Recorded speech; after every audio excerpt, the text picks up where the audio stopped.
Hi, I'm totally not named Dan, and this is my Digimon partner, totally not named Burning Greymon.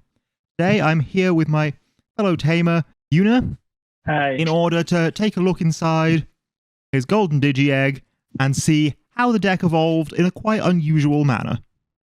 Yeah. So, Una, should we head on over to Tabletop Simulator and take a look? Yeah. Sounds good.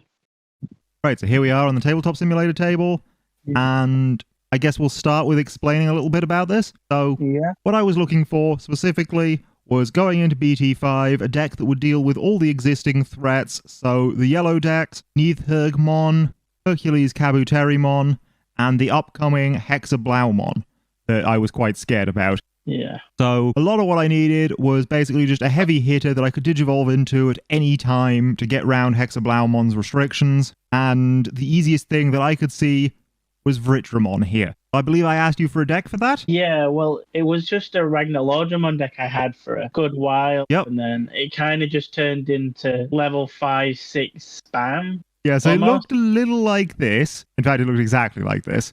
Yeah. And I noticed something immediately. I don't know if you can see, but there's two Digimon that evolved from black or red over here. And I just went, you know what? What if we just went the route of being completely black Digivolves from red? Right? Yeah. Because if we do that, we can completely scrap the Ragnalordmon here, and instead of getting security attack and reboot, and potentially Digivolving for free, essentially, we can attack immediately with Chaosmon. Yeah, which... So I'm going to load in the deck and show you that.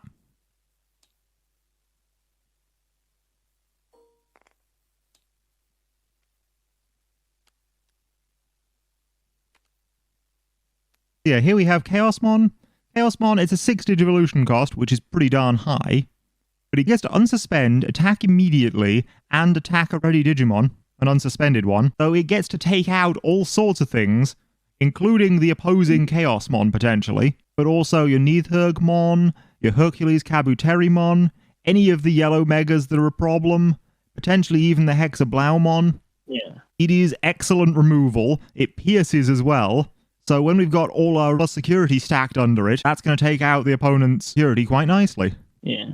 So that was the thinking here. And then I was going to use Ragnalordmon, but it turns out Ragnalordmon, well, it's not the best option. Best option as far as I was concerned was Kreskarurumon here. Yeah.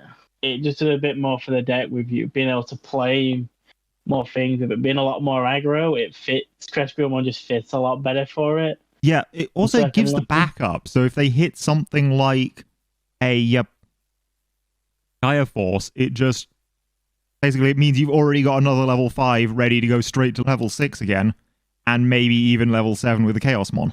Yeah. It allows you to keep the deck going even if you run into something that does somehow kill off your Chaosmon. Plus, it's just nice to attack with your level 5 and then immediately turn it into Kreskarurumon and ready it so it can't be hit. Yeah, exactly. So that's our level 5 and our level 7. Let's see what else is in here. Well, next up, we've got the Tamers. Because obviously, if we're running a Digimon that Digivolves from a red Tamer, we have to have some Tamers to go with. Now, sadly, I couldn't run TK up here, the best Tamer of all time. Yeah, exactly. Because I would have loved to have had that plus security to really mess up the opponent. You know, it'd be great if their Chaosmon could swing in and just die randomly to my level. Yeah, and that's a lot of the like 6s in this deck are some of the weak. Well, we'll say weaker being the 11k, which is kind of standard, but there is the 12, 13 power ones. So TK would. Oh no, I took them out. This is the only level 6 in here at this point. But even Crest is only 11k, where there's a lot that are like 12, 13 sometimes. Yeah, yeah. So TK would help a lot in this, I think.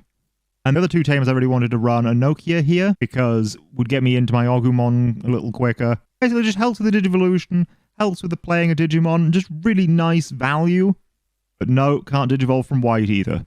Also can't run Marcus, because Marcus specifically asks for a Greymon, and as much as its English name says otherwise, Ultramon is not a Greymon. Yeah, you got all that big wall of text excluding like 5 Digimon from it.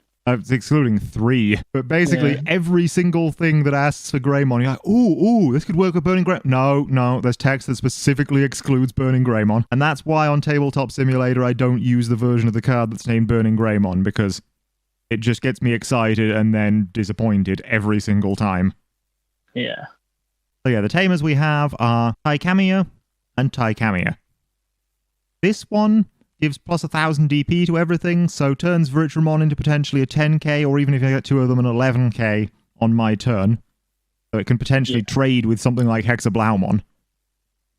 Which they're not really going to expect a level 4 is going to be able to swing with them. Well, that and this isn't really a level 4, because half the time at least it comes down on a Tamer, which means it's coming out of nowhere. It's essentially just a rush Digimon that you play for 3. And that's why this tie is so good. Not because it actually has a useful effect, though very occasionally that plus security attack will kick in. Yeah. The real reason it's good is just it gives you the 3 memory you need to Digivolve into Ultramon and still be able to attack. And that really messes up the combat maths for your opponent. Yeah, because they'll just look at what you've got on the field like, oh, they can maybe go into level 3 and then you've got a 4, and you could swing with Ultramon or make it easier to get up quickly to a 5 or a 6, depending on your memory. I mean, this can take out anything 9k or below that they have suspended. It can also attack face and usually survive, and just... It is a really powerful card. I mean, you are paying a total of 7, essentially, for it, between Ty and that, so... In terms of memory, it's not very efficient, but it's a level 4 that comes down with Rush and swings for the damage of a level 5, and a good level 5 at that. You say that like Ty does nothing in the deck, but it helps with the memory manipulation until you put Ultramon on there. Yeah, it helps a bit, but it's not the biggest thing. Let's put it that way. And then if we need to fish up the Tamers, we have this Agumon here, which, just lets me reveal 5 cards, pick up a Tamer, if I play it normally. Also Digivolves at no cost, which is neat. I did take out the, seemingly black Agumon. The Agumon that's black in its art, yet doesn't have black Agumon as its name. Yeah, it's weird. Reasons? I guess it's to interact with Nokia, because Nokia can't play anything that has black or similar in its name. You can only play a straight-up Agumon or a straight-up Gabumon. But yeah, that one has a 1 Digivolve cost, and that makes it so much worse, especially as the power of our rookies does not matter. Because they will very rarely be staying as rookies on the field anyway. And definitely not attacking as such. What does matter is the power of the things that Digivolves from them. So, Gigamon here is excellent. Gigamon just gives plus 1000 to basically anything, so your Ultramon could be attacking for 10k if it happens to Digivolve from an actual rookie. Your Kresgarurumon's suddenly a 12 on your turn, which means it can delete Hexablau potentially. So that's unlikely, because you're unlikely to be able to Digivolve for 4 and still attack in that turn. And then Chaosmon becomes a 15, which, allows you to delete your opponent's Chaosmon without worrying about yours. Which is pretty sweet. And our final rookie is just value. It's just a 2 cost. 0 Digivolution. I think everyone knows why you play that when it's cheap. That's the only reason you play it. Yeah. So going on to the entrainings, we have Gigamon, which is just Gilmon again, basically. And, they're nice because you get that free Digivolution, you get that free card draw, which is, again, part of why rookies are arguably better than Tamers. But Tamers just let you come down unexpectedly, which is surprisingly huge in this game. And then we have Sakutamon, which doesn't do much very often, but occasionally it will gain you an extra memory if you happen to be Chaosmon here. And it will also make that first attack with Chaosmon not give your opponent 5 memory. Yeah, it's just good to have it there sometimes. Yeah. It rarely comes up, but you never hate to see it come up. Yeah, exactly. It's not huge, but certainly it's not a loss if you get that over Gigamon. Yeah. Right, and then for our champions, the first one, Greymon, costs 5, but you rarely play it as is. It's more for that 2-cost Digivolution and the inherited security attack plus 1. Yeah, it just makes sense. Yeah, the security attack is just pure value. Which is why we're also running Gigamon, which is similar, but the security attack's more restricted. You only get it if you've already become Chaosmon. Yeah. And our final champion, not really for playing as a champion, this is just coming down when you need defense. This is Ultramon, but you can Digivolve into it for 2 if you need to. It's still useful. Occasionally you will use it in your part of your Digivolution line, but not usually. Then we have our level 5s, Ultramon, basically just a 3 Digivolution cost version of Greymon, but a level higher, and Duramon, which is again Zuba Gigamon, but a level higher. Now, the fun thing here is Voltramon can become Metal Greymon Ultras mode at 1 cost, which means at 1 cost you can actually activate that inherited security attack effect. And then this is an 8k that checks 3 security potentially. And if you play more Ultras modes, you can start deleting your opponent's rookies if they're playing some kind of rush, and you can get that plus 2000 DP. So Ultras mode is pretty sweet for this deck, but, well, I run it for 2 reasons really. One is to get that extra Digivolution so I can Digivolve my level 5s over and over again, so that I can get around Hexablow. And the other is just, it's free card draw, basically. For 1 cost, you get to draw another card, and therefore it makes the deck more consistent once you've hit level 5. And then, yeah, we have our Gaia Force here. Only 2 of those in this deck. And actually, we're only running 2 of each of these champions as well. Greymon's very much the heavy hitter in that regard. And likewise, only 2 of the Duramon. Really just to make up the numbers with the Duramon and the Zuba Gigamon, so that we got enough of those plus securities. Because Greymon and Voltramon are doing the heavy hitting.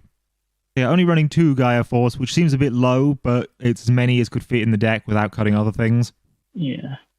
And the final card, Omnimon Zwart D, or Zwart Defeat. You rarely see it off security, but when you do, it makes games. Yeah, and it's also, if it doesn't make games, it digivolves from black, so you can still digivolve it off Kreskarurumon.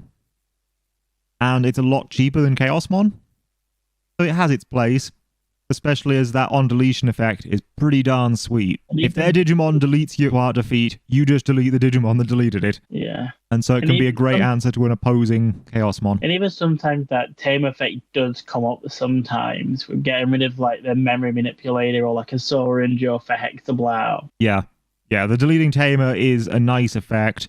It's not as powerful as the deleted Digimon, but it's still pretty good. Any deleting is good in Digimon color. There's very few of it in the game, other than like yellow with the DP lowering. Yeah. So that's the only real like mass deletion the game has. Like yellow, like getting rid of a bunch of DP to delete the Digimon. But Tamer deletion is a lot less common. Yeah. Yeah, that is the deck, and honestly, it's not the best deck ever. It definitely didn't win the tournament I took it to.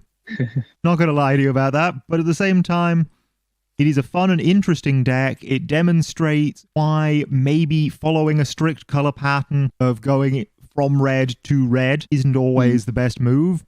Because Chaosmon is definitely a better option for this deck than the actual Ragnalordmon that it started with. Yeah. But also nowadays, Shoutmon DX just does the same thing better.